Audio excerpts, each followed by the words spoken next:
She was asked to play a simple tune. Instead, she unveiled a piano masterpiece that left everyone speechless. A true story. The piano sat in the corner of the train station like something that had been forgotten on purpose. It was an upright, the kind with ivory keys that had gone the color of old teeth, the kind where the wood on the side had a long scratch that nobody had ever bothered to fix. A small hand-painted sign above it said, "For everyone to play." The sign had clearly been there a long time. The paint was chipping at the P in play. Nobody played it. This was the Westgate Central Station on a Wednesday afternoon in November, and the people moving through it had places to be, trains to catch, phones to look at, coffees to drink before they went cold. A man in a gray suit rolled a suitcase the size of a small refrigerator past the piano without turning his head. Two teenagers walked by with earphones in, bobbing. A woman with a toddler on her hip pointed at the departure board, not at the piano. The toddler pointed at the piano. The woman did not look. The piano did not care. It had stopped expecting things from people a long time ago. Stations have a specific kind of noise. Not loud exactly, not quiet exactly, somewhere in the middle, a constant low roar made of rolling wheels and hard floors and announcements coming through overhead speakers and a few hundred conversations happening at once at different volumes, none of them meant for you. The kind of noise you stop hearing after 90 seconds because your brain decides it is not information and filters it out. The piano sat inside this noise the way a stone sits inside a river. The noise went around it. It remained. There were two pigeons near the east entrance. They walked in that way pigeons do, chin first, with the tremendous confidence of birds who have decided that public spaces belong to them. One of them had found something near the piano bench that it was investigating with great seriousness.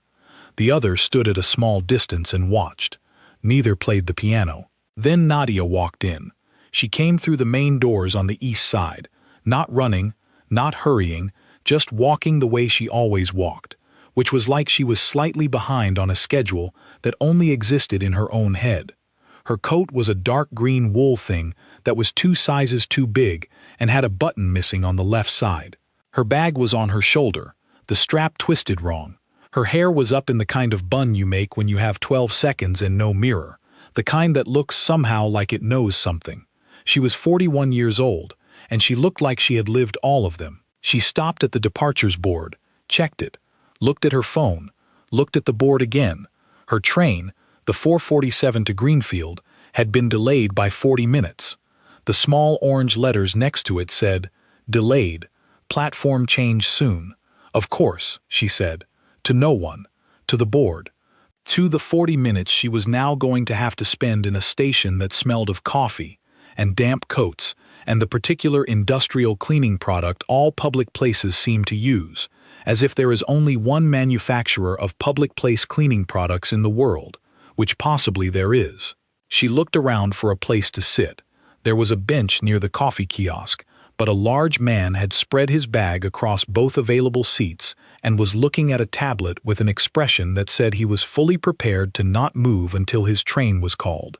There was a row of plastic seats near the platform entrance, but a group of school kids had taken those over and were doing the thing where teenagers use their entire bodies to sit in furniture.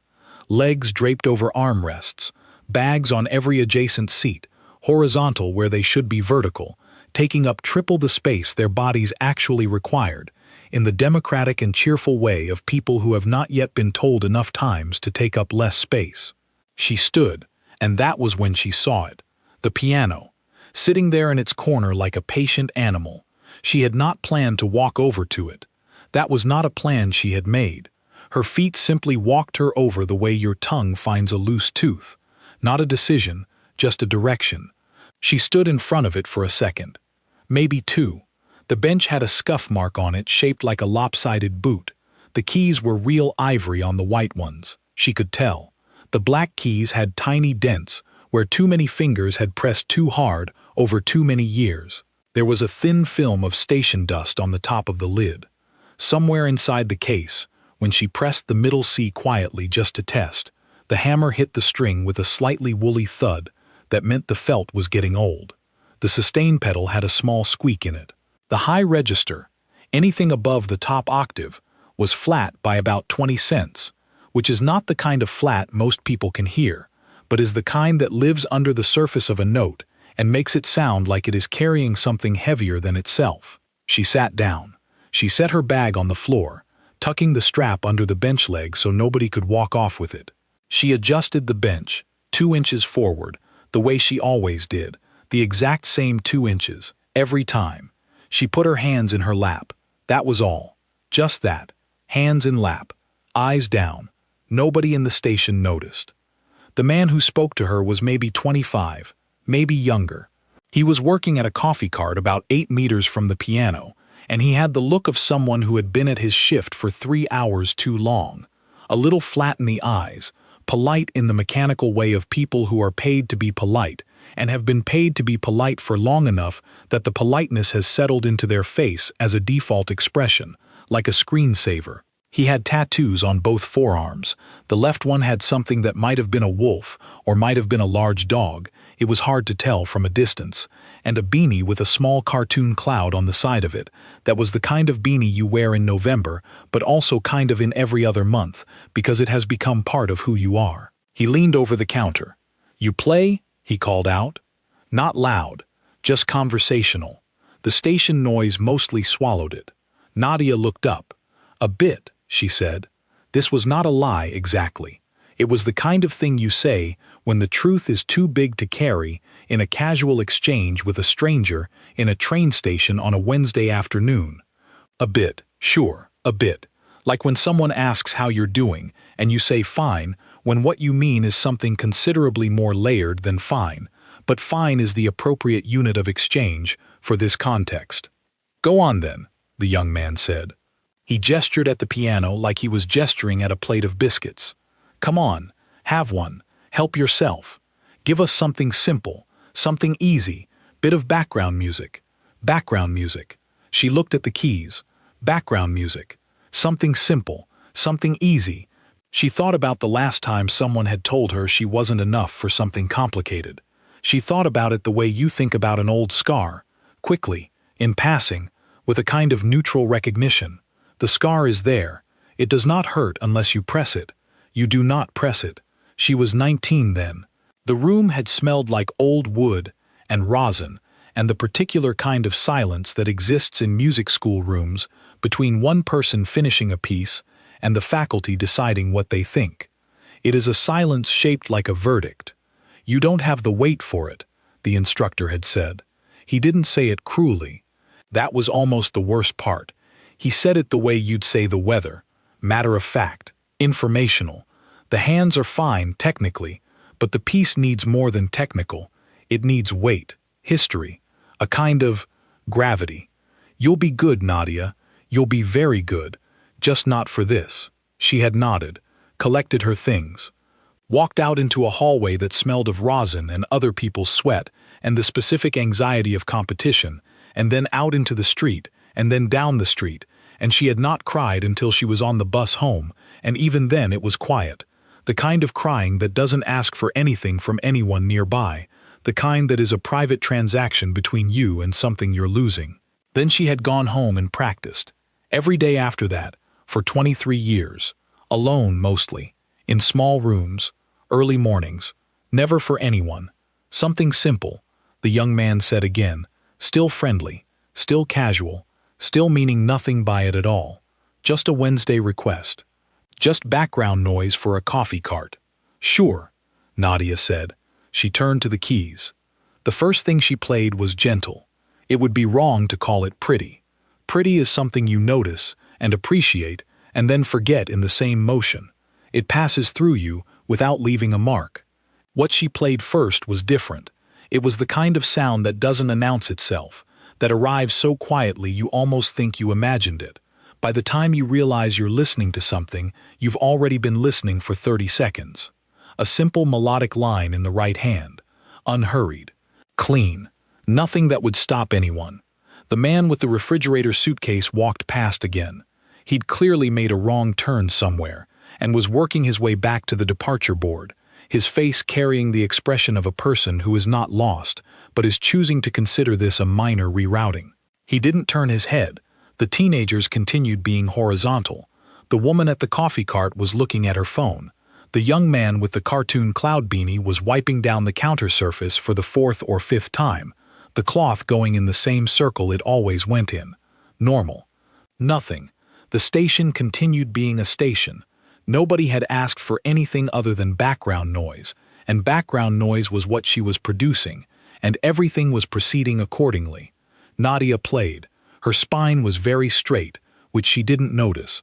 Her shoulders were exactly level. Her left hand rested still on her knee. Her right hand moved across the upper register with a lightness that looked easy and was not. Her face was entirely blank. Not the blank of someone concentrating hard, but the blank of someone who has gone somewhere the room cannot follow. The blank of someone for whom the external world has become less important than the interior one, at least for now. She had been in that interior place more or less for 23 years. 4 bars, 8 bars. The melody moving, unhurried. Then she brought in the left hand. It didn't happen at once. That's the thing about the moment a room goes quiet. It doesn't flip like a switch. It drains, like water going out. First it was the young man with the beanie. He had been mid-wipe on the counter. He stopped. Not dramatically, he just stopped wiping. The cloth stayed on the counter. His hand stayed on the cloth. He stared at nothing in particular in front of him, except that what was in front of him was the direction of the piano, so he was staring in the direction of the piano. He did not move his hand for a long time. Then it was a woman in her 50s who was standing near the platform entrance checking her watch every 40 seconds with the rhythm of someone who does this to manage anxiety rather than to get actual information from the time. She stopped checking her watch. She turned her head toward the piano.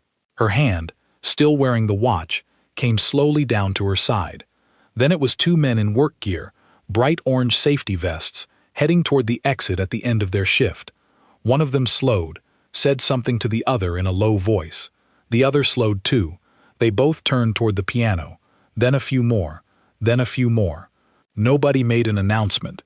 Nobody said, "Pay attention, something is happening." It was just physics. The music had changed, and the air in the room had changed because the music had changed, and human bodies are better at sensing that kind of shift than human brains are at explaining it. They felt it before they understood it. Their feet stopped before their minds told them to stop. It is the same reflex that makes you turn your head when light changes in a room, or makes the hair on your forearm lift before you consciously identify what has made you uneasy. The body knows first. What had changed was the left hand.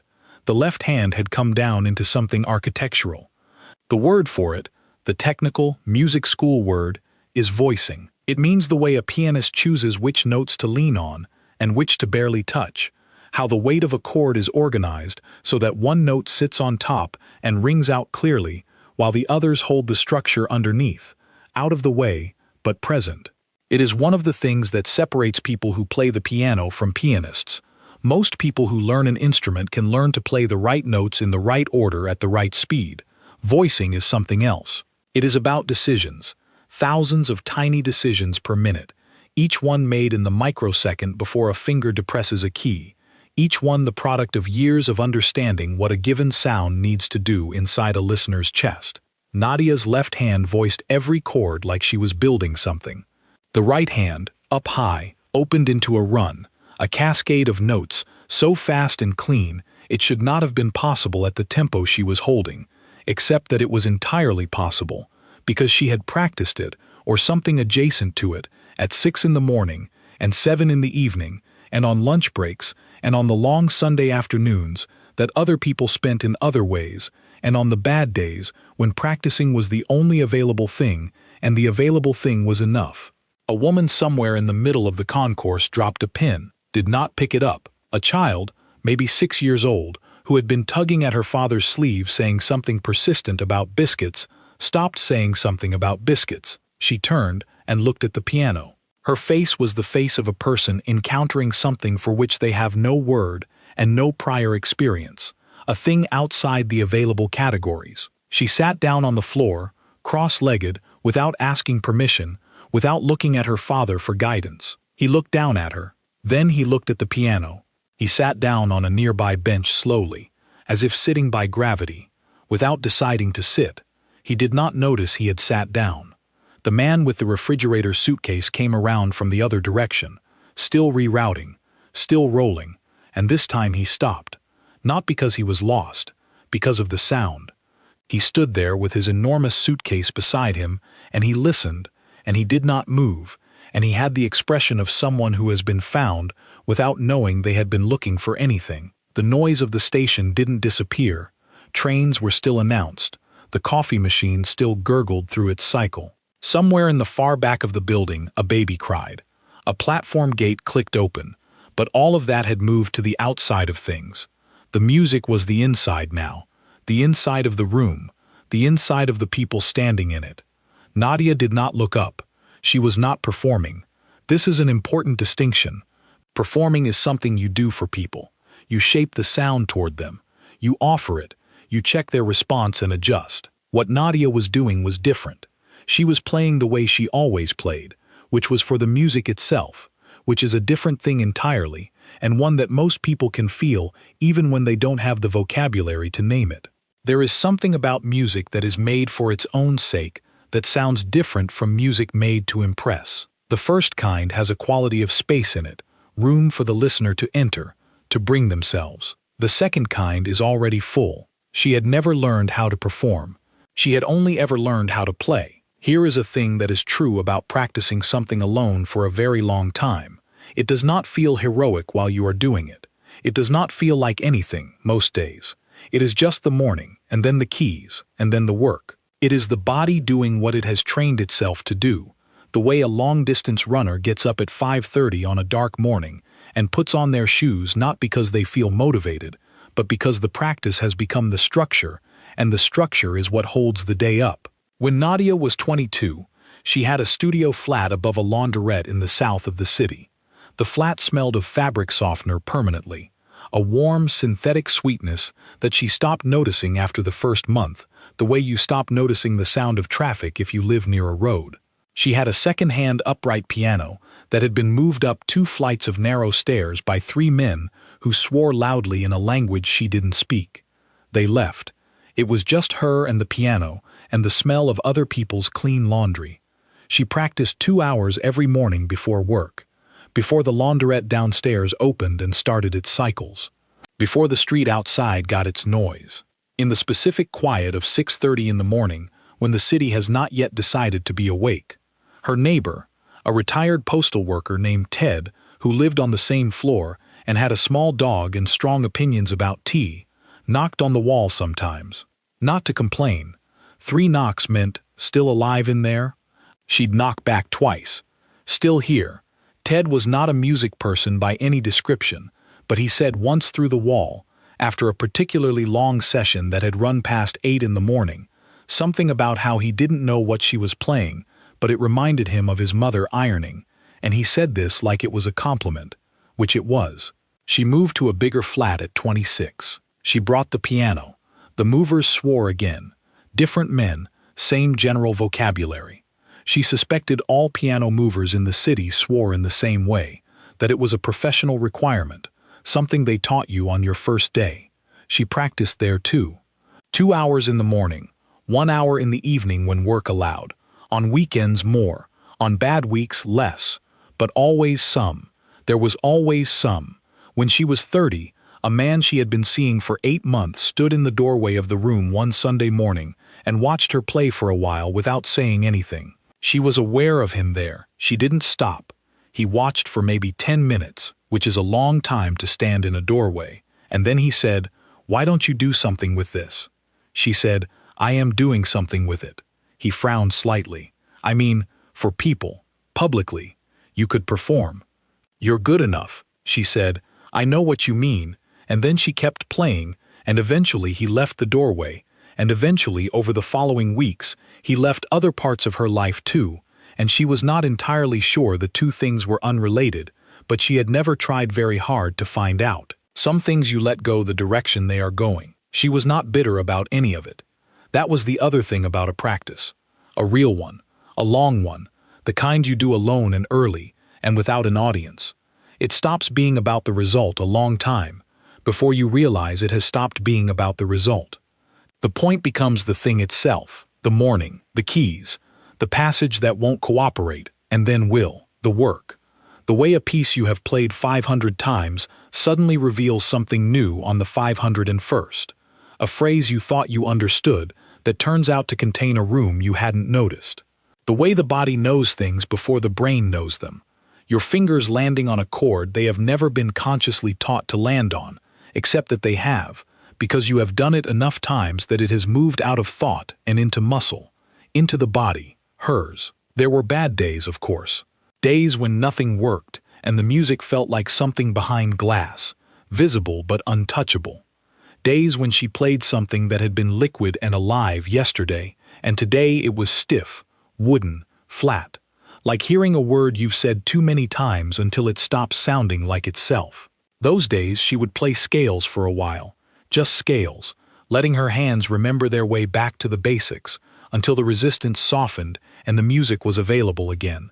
And then there were the other days, the days when something opened, when a piece she had known for a decade suddenly came loose from what she thought it was, and became something larger, something she hadn't yet understood it to be.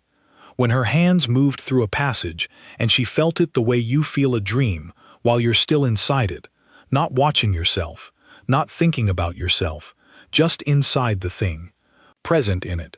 Those days she played until the light changed outside the window, and her back ached from sitting, and she hadn't eaten, and none of that was the point.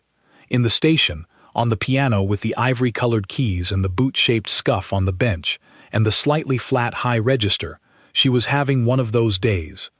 She hadn't known she was going to. She hadn't known she was going to play at all, had walked into the station thinking only about the 40-minute delay and where she could sit. But the piano had been there, and she had sat down, and the keys had been there under her hands, and everything she was had remembered what she was for. Somewhere in the middle of the piece, she played something that was not the piece. It was 3 notes, a fragment of something old, something that didn't belong to the contemporary structure she was moving through, something that surfaced the way a word surfaces in a dream, from somewhere below, from somewhere older. Most people in the room wouldn't identify it as anything at all, just a small melodic phrase embedded in the larger architecture, a moment of something that sounded quieter and more worn than the rest, like a stone in a river that has been there long enough to be smooth. Those 3 notes were her mother's kitchen on Saturday mornings, a radio on the windowsill. The signal for anything else in that part of the country was unreliable at best, and on Saturday mornings the radio played the regional church music program because the signal for the regional church music program was strong, and that was what came through. Hymns, sung by local choirs, coming through the small speaker on the windowsill, while her mother moved between the stove and the sink and the table. Those 3 notes were 9 years old, and her feet not quite reaching the floor of the pew at the church her mother had taken her to. The specific quality of afternoon light coming through plain glass windows in a room full of wooden benches, and the collective warmth of people sitting close together in winter. The way sound behaves in a stone building, the way it rises and hangs, the way it felt to be very young in a room full of something you didn't yet have words for. Those 3 notes were something her mother hummed without knowing she was humming. Not the whole song, never the whole song, just that fragment. Those 3 notes, rising and falling the same way each time, in the kitchen or the garden or walking between rooms, apropos of nothing, the way a person makes a small sound when they are simply, quietly, unremarkably content. Her mother had been gone for 6 years now. Nobody in the station knew any of this. They felt it anyway. That was the thing Nadia had learned over 23 years, that no music school teaches, and no instructor can give you. Every piece of music you play is also every piece of music you have ever heard, and every room you have ever loved, and every person who ever sat quietly beside you and made no particular effort, but whose presence was its own kind of sound. You cannot remove that from the music. You cannot play clean of yourself. If you try to strip it out, if you try to deliver the notes empty of their human history, the music becomes smaller, technically accomplished and emotionally vacant.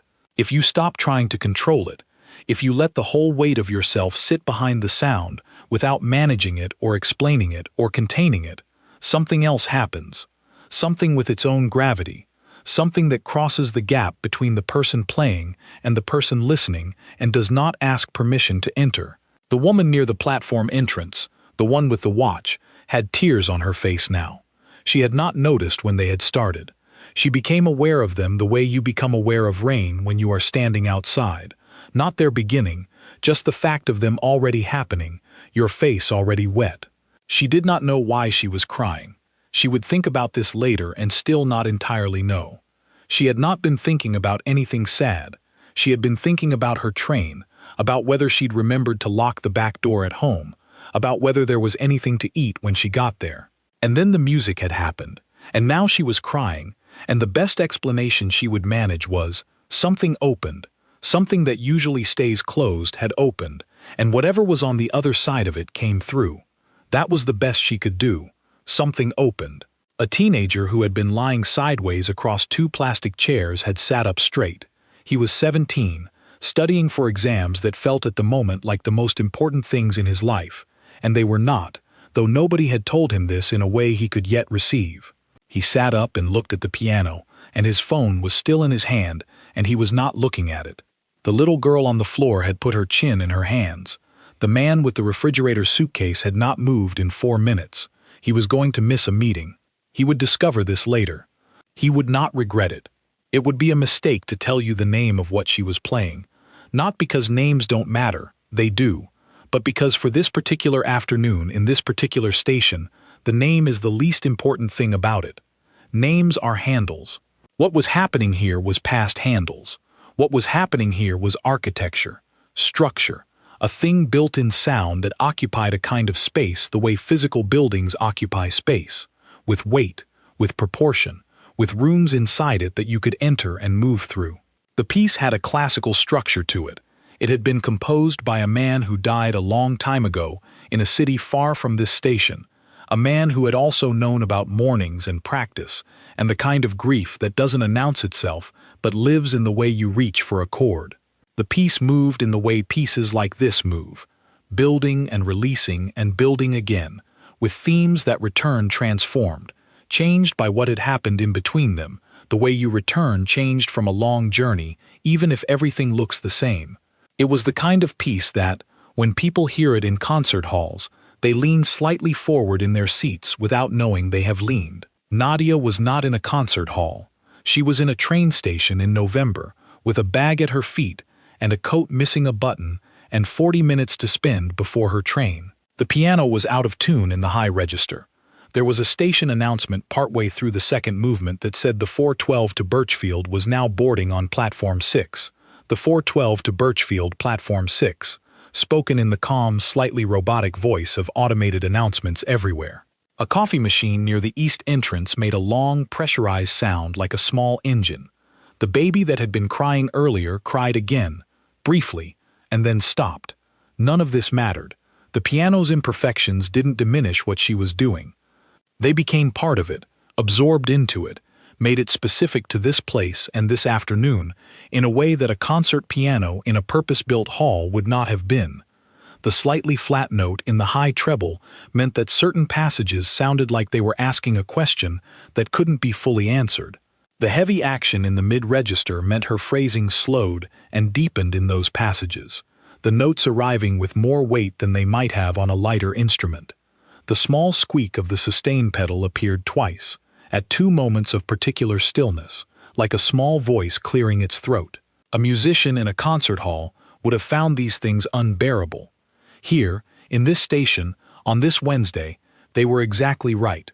She played the difficult passages with the same quality of stillness she'd had at the beginning.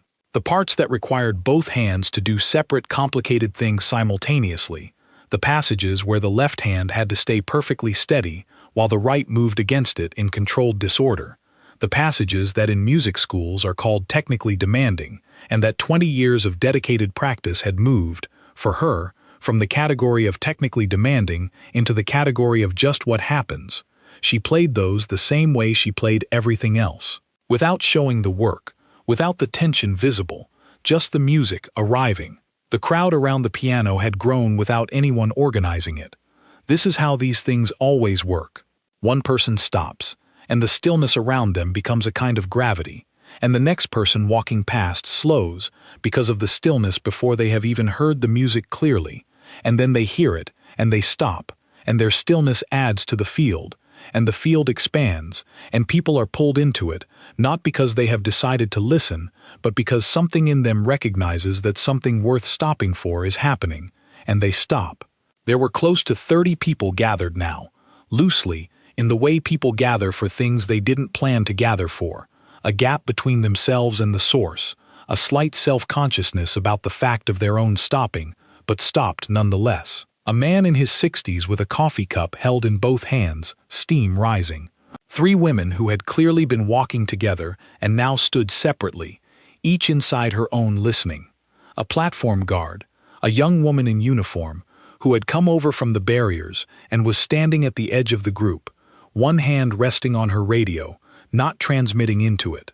A delivery worker with a trolley had parked his trolley to one side and stood leaning against it. A cleaner with a mop had paused mid-floor and was standing with both hands on the handle. An older man in a wool cap had removed the cap and was holding it against his chest in the gesture you make in certain moments without deciding to make it. Nobody was recording it on their phones yet. This would start eventually. Someone near the back would think, "This is something," and reach for their device. But right now, in these minutes of early gathering, nobody reached. Something about the act of reaching for a phone felt like the wrong move, the way laughing at a particular moment in a film ruins the film, not because laughing is wrong, but because this moment doesn't need it. The room called for standing still. The room called for being here. The young man with the beanie, the one who had asked for background music, who had asked so easily, so casually, so without any idea of what he was about to cause, was leaning against his coffee cart with his arms folded across his chest, not in the closed-off defensive way, in the way of a person who needs to hold himself together for reasons he can't articulate, who is using the physical pressure of his own arms as a kind of anchor. His eyes were fixed on her hands. He had 23 years of experience in music, by which he meant he had a playlist of 400 songs on his phone. He had played guitar badly for 3 weeks at the age of 16 before giving up, and he had been to 2 concerts in his life, both at outdoor festivals, both while talking to people through most of the set. That was his musical biography. He had never heard anything that felt like this. He would try to explain it later to his flatmate and fail. "She just played the piano," his flatmate would say. "Yeah, but," he'd say, and then stop. "Yeah, but" was not a complete sentence. It was the beginning of something he didn't yet have the vocabulary for. Some things work on you in silence for a while before they become language. This would be one of them. The piece moved into its final section. This was the part that was harder than anything before it. Harder technically, but also harder in the other sense, the sense that has no technical name. The sense of bearing the full weight of what a piece of music has been trying to say across its entire length, and saying it, finally, in full, with nothing withheld. No softening. The melody from the opening, gentle, simple, the thing that had played while people weren't yet paying attention, the thing that had arrived quietly enough not to alarm, came back now. Same notes, same shape, but the context had changed everything. It was the way a face looks different when you know something about it you didn't know at first. You look at the same face, and it is not the same face. The notes were the same. The music was not. Nadia played it with everything. That is the only way to describe it. Not technique, not skill. Everything. The 23 years of mornings and evenings, the flat above the laundrette, Ted knocking 3 times on the wall to check she was still there, and her 2 knocks back. The conservatory room that smelled of rosin, and the silence shaped like a verdict, and the word wait used like the weather. Her mother's kitchen. The radio on the windowsill. The 3 notes. The 6 years of those 3 notes being hers alone now. All of it behind the keys. All of it in the sound. The bass notes in the left hand rolled out like something that had always been there and only now was being named. The right hand found the melody and held it up in the room. The little girl on the floor had her hand pressed flat to her sternum, over the center of her chest, pressing lightly. Children do this sometimes when something large is happening inside them and they want to check if it's real. It was real. The woman with the watch was not looking at her watch. Her watch hung at her side, and she had forgotten entirely that she had been checking it every 40 seconds. She would look at her watch again in a few minutes and realize she had missed her train. She would find that she could not make herself care about this in the way she would normally care about it. The man with the refrigerator suitcase had sat down directly on the floor. On the concourse floor, his enormous suitcase beside him, both hands on his knees. He was 54 years old, and the last time he had sat on the floor without a reason had been when his daughter was small, and the floor was where she needed him to be. He sat there on the station floor, and he did not notice he had sat down, or he noticed and it didn't seem like the thing that needed his attention. The piece moved toward its end. Nadia could feel the approaching silence the way you feel approaching shore when you have been swimming a long way from land. The shore is not safe exactly. Arriving means the swimming is over, and the swimming has been the point, but the approach to it has its own quality, its own feeling, the effort gathering itself for one last thing. Her fingers found the last chord sequence. She gave each chord the time it needed. None of them were rushed. She had never rushed an ending in her life, not because she had been taught not to, but because she had long ago understood that the ending is where the whole piece lives or dies. You can recover from imperfections in the middle. You cannot take back the last note. The final note was not loud. That was the most surprising thing about it for the people who had been standing there long enough to be fully inside the music by then.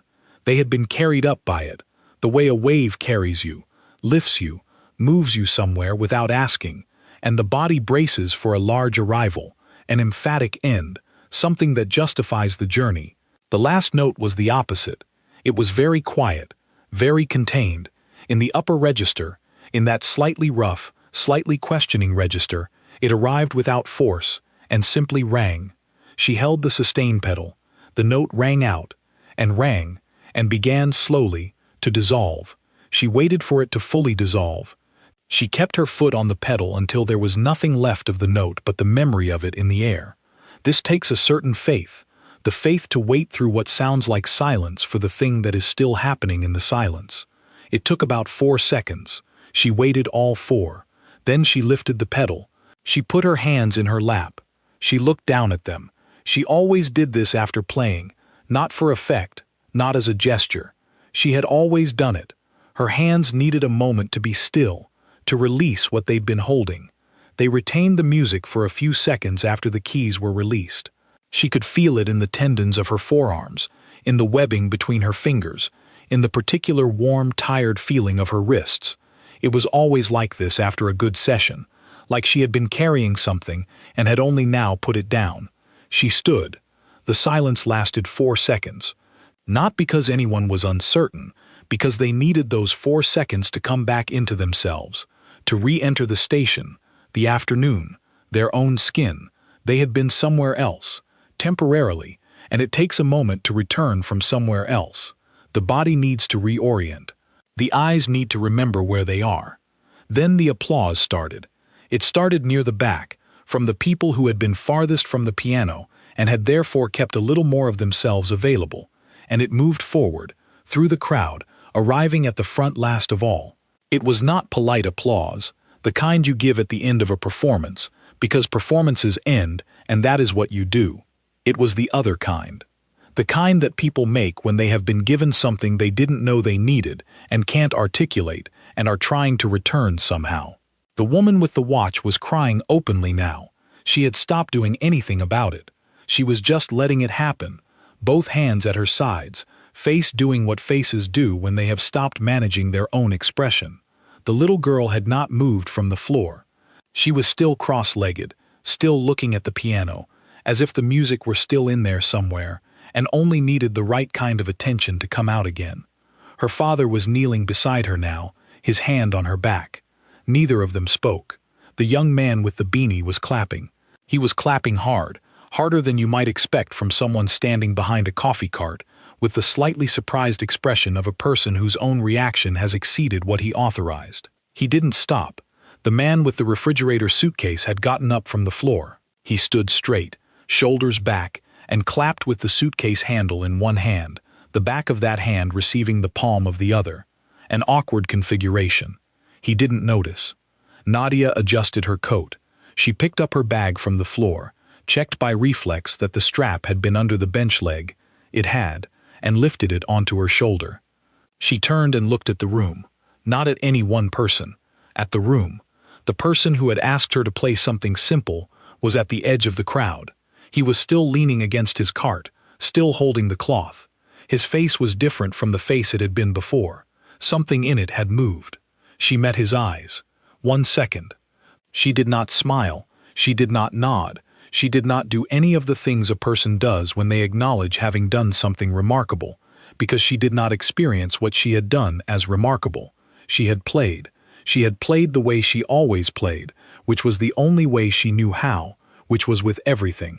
That this had happened in a train station instead of her flat was different in setting and not different in anything that mattered. She turned. She walked to the departure board. The 4:47 to Greenfield. Platform 3 now. Boarding in 10 minutes. She walked to platform 3. She did not look back at the piano, but someone else did. The little girl, still on the floor after her father had helped her up, after the crowd had dispersed back into the regular motion of the station, after the announcement had come for the next train and the departure board had changed and the ordinary life of the building had resumed, still looked at the piano. "You want to go now?" her father said. She shook her head. "Okay," he said. He sat back down on the bench. He put his arm around her, and they both looked at the piano together for another minute, maybe 2. The piano sat there the same as it had been before. The same ivory-colored keys, the same boot-shaped scuff, the sign that said, "For everyone to play," the dust on the lid, slightly different than before. That was the only physical evidence that anything had happened. Everything else lived in the people.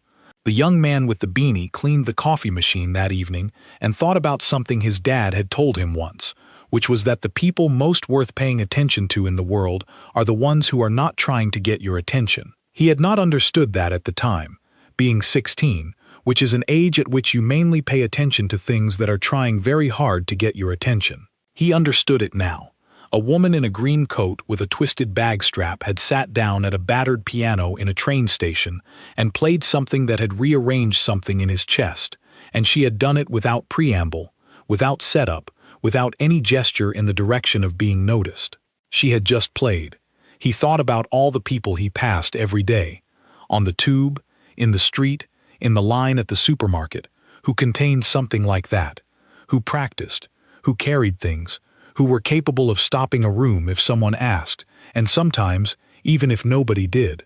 Who he walked past because they were not performing, because there was nothing external to signal what was inside. He thought about this for a long time. The woman with the watch called her sister that evening. They had not spoken for 3 months over something that had seemed important enough not to speak over when it happened, and now seemed considerably less important, in the way that things often shift in relative importance after certain kinds of afternoons. She called and said, "I need to tell you about something that happened today." She told the whole story as best she could, which was badly, without doing it justice, with all the wrong emphases, unable to convey the texture of being in the room and hearing it. Her sister said, "Wow." The woman said, "I know, it doesn't sound like what it was." Her sister said, "I know what you mean." She didn't, exactly. But she wanted to. She was trying. That was the other thing. The music had gone out into its listeners and was now moving outward from them, changing shape as it went, losing fidelity with each telling, becoming something more approximate, a general thing called a moment, a general category called something moved me today. But even in the losing, something remained, some residue of the original thing that had crossed the room. The man with the refrigerator suitcase arrived at his meeting 45 minutes late. He apologized and said his train had been delayed, which was not untrue. He had chosen to stay and hear it through, and he had chosen correctly. He sat in his meeting looking at his hands for a moment before it started. He was a man who had spent 30 years being ambitious, productive, organized, achieving things that were measurable in the way he had been trained to measure things. He sat in his meeting and looked at his hands and thought, for the first time in a long time, about what he actually wanted to do tomorrow morning, if he could choose. The meeting began. He closed the folder and attended to it, but the thought was now a small thing with an address, living somewhere in his chest, and it was going to keep showing up in meetings for a while. The little girl's name was Yara. She was 6.5. She had not previously shown particular interest in music, beyond the interest any child shows in things that make sound, which is to say, mild interest combined with the desire to hit things. Her parents did not own a piano. They did not know anyone who played one. On the way home, in the back seat of the car while her father drove, and the radio played something neither of them was listening to, Yara pressed her hand flat to her sternum, pressing lightly, checking, still there. Whatever it was still there. 3 weeks later, she asked her parents if she could have piano lessons. She could not explain to them why. She tried once, briefly, and then stopped trying and just repeated the request, which was the most honest version of the thing. She wanted to learn. Not for any reason she could give, just that she had felt something happen and she wanted to know if she could make it happen. She would practice every morning for a very long time. Nadia's train was on time from platform 3. She found a window seat on the left side, which was the side she preferred because of the way the light sat on winter afternoons. She put her bag on the rack, sat down with her coat on because the carriage was cold. Outside, the station moved away. Platforms, track, the back of the main building, the gray November sky above it, a bird sitting on a wire and then not sitting on the wire. She was tired in the good way. The way you are tired after something has moved through you completely, not drained, not depleted, lighter, as if something that had been accumulating had been released. She sat in this tiredness and let it be comfortable. After a while, she began thinking about the third movement of the piece, specifically about the transition into the final section. There was a passage there that she hadn't landed the way she intended. The left hand was rushing. 2 beats in the place where it needed to hold longer, needed to trust that the silence was doing work. She had been working on this for months. She had fixed it, and then unfixed it, and fixed it again, and lost it again. She couldn't yet hear clearly enough where the problem was beginning. She would practice it tomorrow morning. She would sit at the piano at 6:30, and she would work through it slowly, hands separate first, then together, very slowly, until the rushing stopped, and the passage did what she needed it to do. It would probably take days. It might take weeks. That was all right. That was what the mornings were for. Nobody in the carriage knew anything about the station. She looked like an ordinary person on a train. She was. She was also, in the way that some people become over a long time and through sustained and private effort, something that existed between the notes, that carried weight in the musical sense and the human sense simultaneously, that could ask questions with the high register and begin to answer them with the low, that contained grief and practice and Tuesday mornings and Saturday hymns and a mother's 3-note hum, that could stop a room full of strangers on a Wednesday afternoon without meaning to stop a room and leave something in each of them that had not been there before. She had spent 23 years becoming this. She had never called herself a pianist. She was one. The train moved north through the gray afternoon, and she watched the fields go by, and she was already thinking about the morning.